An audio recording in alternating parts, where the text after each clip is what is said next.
बिस्मिल्लाहिर्रहमानिर्रहीम। अस्सलाम वालेकुम नाजरीन, मैं हूं बाबर हयात और आप देख रहे हैं 24/7 उर्दू न्यूज पर बाबर हयात शो। नाजरीन, पाकिस्तान ने हॉलैंड को पहले ओडीआई मैच में शिकस्त दे दी है और यूं पाकिस्तान ने बहुत ही इंपॉर्टेंट 10 पॉइंट्स हासिल कर लिए हैं वनडे सुपर लीग में और यह पाकिस्तान को बचाया इस मैच के आखिर में। पाकिस्तान ने आज के इस मैच में जो जबरदस्त किस्म के कारनामे सरअंजाम दिए हैं उन पे एक एक करके हम आज के इस प्रोग्राम में बात करेंगे। क्या क्या अच्छा हुआ और बाबर आजम ने क्या कमाल किया है आज के इस मैच में, इसमें भी हम एक एक करके सब चीजों के ऊपर हम डिस्कशन करने जा रहे हैं। और फिर आखिर में आपसे पूछूंगा कि आपको ये मैच कैसा लगा, नीचे कमेंट्स में मुझे आपने बताना है। इन तमाम मौज़ूआत पर हम बात करने जा रहे हैं क्योंकि बाबर आजम ने आज एक बार फिर हिस्ट्री क्रिएट कर दी है। और आखिर में मैं मिन्नतें तरले करूंगा, बाबर आजम से हाथ जोड़ूंगा कि खुदा ना वास्ता बाबर आजम वो कोई रिकॉर्ड बनाने बंद करो यार। हर मैच में रिकॉर्ड, हर मैच में रिकॉर्ड। अब हमारे पास तो अल्फाज ही खत्म हो गए हैं। बस लोग कहते हैं यार ये क्या चक्कर है, हर मैच में हिस्ट्री क्रिएट, हर मैच में हिस्ट्री क्रिएट। करें क्या बाबर आजम का कि बाबर आजम रिकॉर्ड तोड़ना बंद ही नहीं करता। तो खुदा ना वास्ता बाबर आजम साहब रिकॉर्ड तोड़ने बंद करें, ये मेरी आपसे बहुत ही दर्दमंदाना किस्म की अपील है पाकिस्तान के क्रिकेट फैन होने के हवाले से। सीरियसली कुछ चीजों के ऊपर बात करने जा रहे लेकिन थोड़े डिफरेंट एस्पेक्ट से बात करेंगे आज के इस प्रोग्राम में। आगे बढ़ने से पहले आपसे गुजारिश कि अगर आप हमारे नए व्यूअर हैं तो प्लीज हमारे इस चैनल को जल्दी से कर दीजिएगा सब्सक्राइब और बेल आइकन को पुश करना मत भूलिएगा। मुझे फॉलो कीजिए इंस्टाग्राम पे @बाबरहयात और हमारे पेज को फेसबुक पे भी लाइक कर लीजिएगा। होम एक्सपेरियंस ने हमारे इस प्रोग्राम को आप तक पहुंचाने के लिए खसूसी तौर पर ताउन किया है। होम एक्सपेरियंस पाकिस्तान के जो लीडिंग ब्रांड्स हैं पेंट्स के उनमें से एक है और फिर ये पाकिस्तान का वो ब्रांड है जो सबसे ज्यादा दुनिया में एक्सपोर्ट किया जाता है। तो वेल डन होम एक्सपेरियंस, आप छा गए हो, आपने कमाल कर दिया। माफ कीजिएगा, मैं पाकिस्तान के बारे में कहना चाह रहा था। पाकिस्तान ने कमाल किया जी, क्या कमाल किया। मैं सोच रहा था कि पाकिस्तान ये मैच जीता है तो मैं अब लाइंस क्या लिखूं, मतलब वो थंबनेल्स के ऊपर क्या लाइन होनी चाहिए, टाइटल में क्या लाइन होनी चाहिए। क्या ये कहना चाहिए कि पाकिस्तान ने बम्बूजल कर दिया, पाकिस्तान ने शॉक कर दिया, पाकिस्तान ने तबाही मचा दी, क्या क्या लिखूं। तो मेरे ज़हन में आया कि सबसे पहले तो आप सब लोगों को मुबारक हो, आपको मैं मुबारकबाद देना चाहता हूं कि आखिरकार ये मैच खत्म हो गया। क्योंकि जिस तरह से ये मैच चल रहा था मुझे तो लग रहा था कि शायद खत्म ही नहीं होना। मतलब slow motion one day international cricket अगर आपने देखनी हो तो आज का मैच आप देख सकते हैं।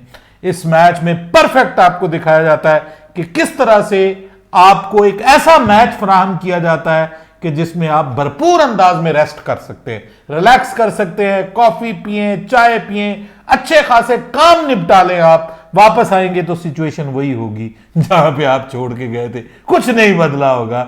यानी ये इस कदर, मतलब इतना मुझे मजा आया आज मैच देखने का, यकीन करें मैंने 1-2 नींद के झूठे भी ले लिए मैच के अंदर, इतना मजा आया। और जब मैं सो के उठा तो मैंने देखा यार मैच वहीं का वहीं पड़ा हुआ है, मतलब जहां पे मैं छोड़ के गया था वहीं का वहीं।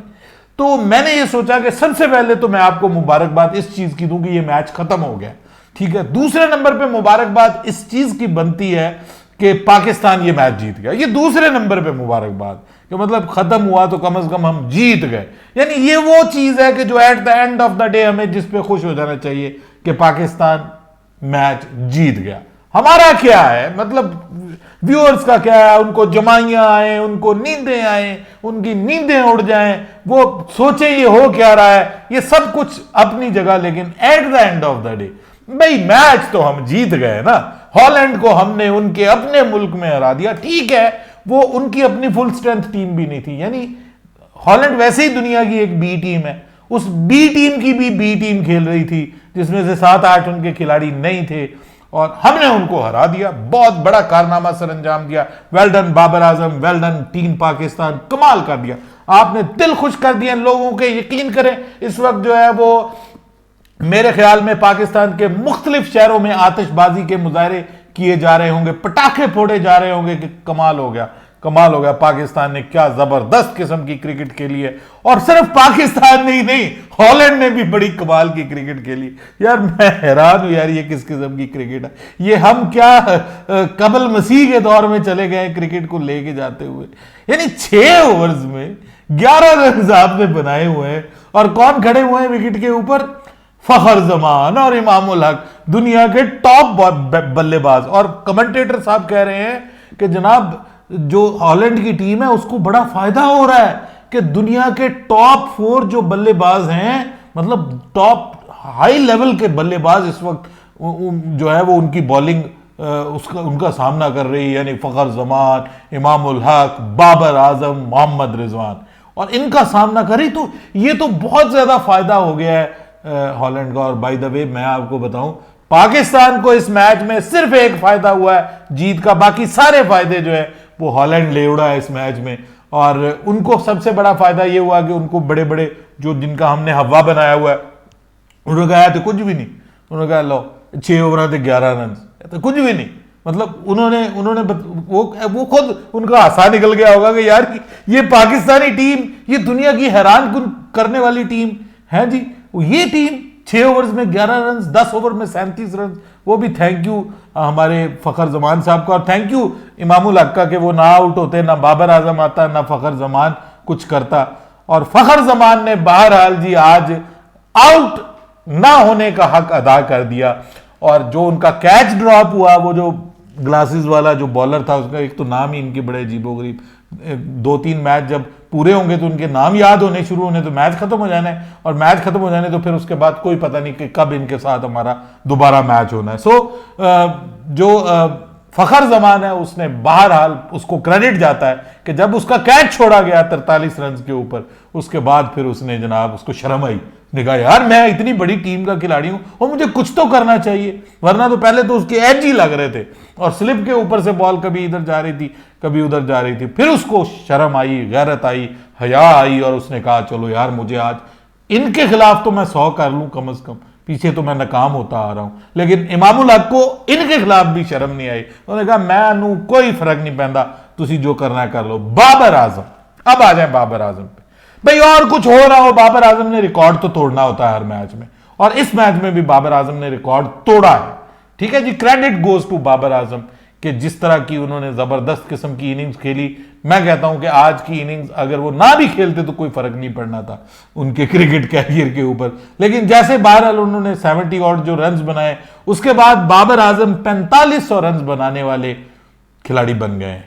लेकिन इसमें क्या रिकॉर्ड है? इसमें रिकॉर्ड यह है कि उन्होंने 88 इनिंग्स में जो है ये कारनामा सरंजाम दिया है, और वो ये कारनामा सरंजाम देने वाले दुनिया क्रिकेट के हिस्ट्री में पहले बल्लेबाज बन गए हैं जिन्होंने इतनी कम मैचेस में, इतनी कम मैचेस के अंदर जो है वो ये कारनामा सरंजाम दिया हो। If I am not wrong, मैं एक बार फिर देख लेता हूं, बाज़-औक़ात बंदे के दिमाग से जो है वो निकल जाता है कि असल में हुआ क्या है, और फिर आप मुझे कहते हैं कि बाबर भाई ये आपने क्या बता दिया। बाबर आजम 4506 रन बना के आज उसने हैज सरपास्ट हाशिम आमला को उन्होंने कर लिया जी, और 4473 रन उन्होंने बनाए थे aggregate of most run after 88 ODI innings. 88 ODI innings में उन्होंने ये कारनामा सरंजाम दिया है, और कोई batter in the history of ODI cricket आज तक इतने ज्यादा स्कोर उसने इतनी इनिंग्स में नहीं बनाए। और आपको मजे की बात बताऊं कि विराट कोहली को भी उसने ऐसे करके पीछे छोड़ा, वो तो छोड़ ही देते, विराट कोहली बेचारा तो इस वक्त वैसे ही डिगा हुआ है, उसको क्या करना, गिरती हुई दीवारों को और धक्का क्या देना। लेकिन बात यह है कि वो उन्होंने ये 107 इनिंग्स में ये कारनामा सरंजाम दिया था, और बाबर आजम 60 उनकी एवरेज पूरी हो गई है। जब तो आपने आउट ही नहीं होना, सुकून से खेलना, मौजें करनी, मजे से खेलना, तो फिर आपने, आपका सर एवरेज तो बननी चाहिए ना, एवरेज तो होनी चाहिए। बहरहाल let's be serious now, Pakistan ने फजूल क्रिकेट खेली है, फजूल क्रिकेट खेली है यार। इस तरह से क्रिकेट खेलते हैं, ये क्रिकेट आप एक ब्रांड के तौर पे अपने व्यूअर्स के सामने लेके जाएंगे। इस क्रिकेट की बुनियाद पे आप लोगों को कहेंगे कि जनाब ओडीआई क्रिकेट को जिंदा रहना चाहिए। आप तो उसकी ओडीआई क्रिकेट वैसे ही धक्के खा रहा है, आप उसको 2-4 और धक्के मार रहे हैं। मतलब ऐसी बोरिंग क्रिकेट आप खेल के अगर मैच जीत भी गए, ठीक है, मैं आपसे आपका क्रेडिट नहीं लेता, मैं मान लेता हूं जी कि वो विकेट ये थी, विकेट वो थी, सारी चीजें अपनी जगह, लेकिन यार एक इंटेंट तो होती है ना।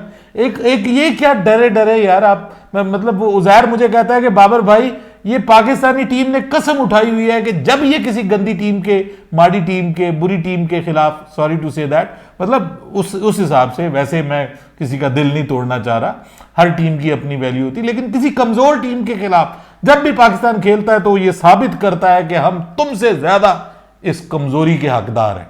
ठीक है, ये साबित करता है पाकिस्तान। ये कब तक आखिरकार चलेगा यार, ये कब तक ये सिलसिला चलेगा? हम कब तक इस तरह की डरपोकाना और जो है वो जिसको आप कहते हैं पुअर किस्म की क्रिकेट खेलेंगे और फिर पुअर किस्म की सिलेक्शन करेंगे? आपने ये कारनामा आज सरंजाम नहीं दिया, बाबर आजम एंड हमारे सकी भाई, ये कारनामा पहली बार आपने सरंजाम नहीं दिया कि आपने किसी को डेब्यू करवाया हो और उसके बाद उसका सत्यानाशम प्रसाद फरमा दिया हो अपने फैसले से कि उसको बल्लेबाजी नहीं देनी, किसी को डेब्यू करवाया हो उसको बॉलिंग नहीं देनी। ये पहली बार नहीं हुआ, ये बेशुमार बार हो चुका है। आप ये करते आ रहे हैं। शोएब मलिक को खिलाया, उससे बॉलिंग ही नहीं करवा रहे, हालांकि वो बॉलिंग भी कर सकता है। उसके बाद मोहम्मद हारिस को खिलाया आपने, उसको एंड तक आप ले गए, उसको बाद उसको इनिंग्स ही नहीं दी। और आज सेम आपने ये कारनामा सरंजाम दिया सलमान अली आगा के साथ कि उसको जनाब खुशदिल शाह के बाद उसके बाद मैं तो है अपना शदाब भी भेज दिया, फिर उसके बाद नवाज भी भेज दिया, और मैं तो हैरान था कि शायद नसीम शाह को भी भेज दें और उसको बिल्कुल आखिर में 11वें नंबर पे भेजें, या ये कोशिश करें कि इसका नंबर ही ना आए। असल प्लान ये था कि इसका नंबर ही ना आए, हालांकि उसने आखिर में आगे कुछ आपकी रही सही इज्जत रख ली, वरना मैं तो सोच रहा था कि शायद पाकिस्तान 300 भी ना कर पाए। यानी ये सिचुएशन है यार, मतलब इस तरह से आप अगर बोरिंग क्रिकेट को आगे लेकर के जाएंगे, आपको समझ नहीं आ रहा, हवाइयां उड़ी हुई हैं, हवन्नक होके गवाची गांव की तरह देख रहे हैं कि पता नहीं क्या हो रहा है क्या नहीं हो रहा, और फिर जब फील्डिंग करने आए तो situation is not different. Fielding में भी एक बंदे का निशाना नहीं लगा, मार मार के थक गए, निशाना नहीं लगा, कैच ड्रॉप कर रहे हैं। वो जनाब उधर से नीदरलैंड वाले, वो कहते हैं हम भी किसी से कम नहीं, ना उनसे कैच पकड़े जा रहे हैं, ना उनसे फील्डिंग प्रॉपर की जा रही है। बोरिंग तरीन क्रिकेट यार, यकीन करो सोने का बेशुमार मौका मिला और वही आप फायदा उठा सके इस मैच के दौरान। इवन प्रोडक्शन क्वालिटी, मतलब क्या जरूरत क्या पड़ी हुई है आईसीसी को इस तरह के मैचेस करवाने की? मतलब this is not understandable at all. समझ ही नहीं आ रही कि मतलब पाकिस्तान क्या क्रिकेट खेल रहा है, वो क्या क्रिकेट खेल रहे हैं। अच्छा, अब वो भी क्रिकेट खेल रहे हैं, वो भी प्रैक्टिस कर रहे हैं, वो भी कोशिश कर रहे हैं। अच्छा, बीच में एक वो कूपर आया है, उसने आके हमारे कलेजे जो है ना वो मुंह में ले आया, वो हम परेशान सब कि कहीं यही ना चल जाए, पाकिस्तान कहीं इससे भी ना हार जाए। यार ये तो हमारे हालात है, ये तो हमारी सिचुएशन है कि हम मतलब इस किस्म की क्रिकेट हम खेल रहे हैं। तो भाइयों, अगर इस किस्म की क्रिकेट हम खेलेंगे ना तो फिर at the end of the day हम यही कहेंगे कि शुक्र है मैच मुक गया। मतलब इसके अलावा और कुछ नहीं कहा जा सकता। पाकिस्तान को कुछ चेंज करने की जरूरत है, कुछ चीजों में तब्दीली लाने की जरूरत है। हारिस को ओपनिंग करवाने में क्या हर्ज था जी? ले आते आज उसको मैच में, उसको इमामुल हक जो आपके को चाचे का पुत्र है जिसको हर मैच में आपने खिलाना है, यार कहीं रेस्ट दो इसको। यही सबसे, मैं आपको सबसे बड़ी वजह जो बता रहा हूं वो ये है कि जब आप इतने बड़े बड़े खिलाड़ियों को एक क्लब लेवल की टीम के खिलाफ मैदान में उतारेंगे ना तो उनमें वो जज्बा ही पैदा नहीं हो सकता। ये हकीकत है, उनमें वो जज्बा ही पैदा नहीं हो सकता जो वो एक बड़ी टीम के खिलाफ जज्बा जो उनके अंदर होता है। तो यहां पे आप यंगस्टर्स को मौका दो ना, उनको मौका दो। को जरूरी नहीं है कि अब यहां पे अगर शाहीन शाह अफरीदी होता तो आप उसको भी खिला रहे होते, ठीक है, वो तो अनफिट हो गया तो वो बचा हुआ है, अदरवाइज आप उसको भी इसमें खिला रहे होते। और अपने खिलाड़ियों को, जब इस तरह के खिलाड़ी आपके खिलाड़ियों को मार पड़ेगी तो वो फिर उनका जो है वो मोरल लेवल जो है वो लो होगा। तो ये सिचुएशन है भाइयों। पाकिस्तान जिंदाबाद, जश्न आजादी जिंदाबाद, ये बस यही है हमें मिला है। और मुझे नींद मिली है, आप सोए हैं या नहीं सोए ये मुझे जरूर बताइएगा, क्योंकि मैच बहरहाल आखिर में सबको ये क्रेडिट जाता है। मैं ये सीरियस नोट ये प्रोग्राम खत्म करना जा रहा हूं कि ये सबको क्रेडिट जाता है कि पाकिस्तान को 10 पॉइंट्स मिल गए। ये सबको क्रेडिट जाता है कि बाबर आजम ने रिकॉर्ड तोड़ दिए और हमें फिर मौका मिल गया कि हम कहें वाह वाह वाह बाबर आजम तुमने कमाल कर दिया। और सबसे बड़ी खुशी जो मिली है ना आपको और हम सबको, वो ये है कि ये मैच खत्म हो गया। और उसके बाद इससे भी बड़ी अब आपको खुशी मिलने वाली है कि मेरा प्रोग्राम भी खत्म हो गया। इजाजत दीजिएगा, अल्लाह हाफिज।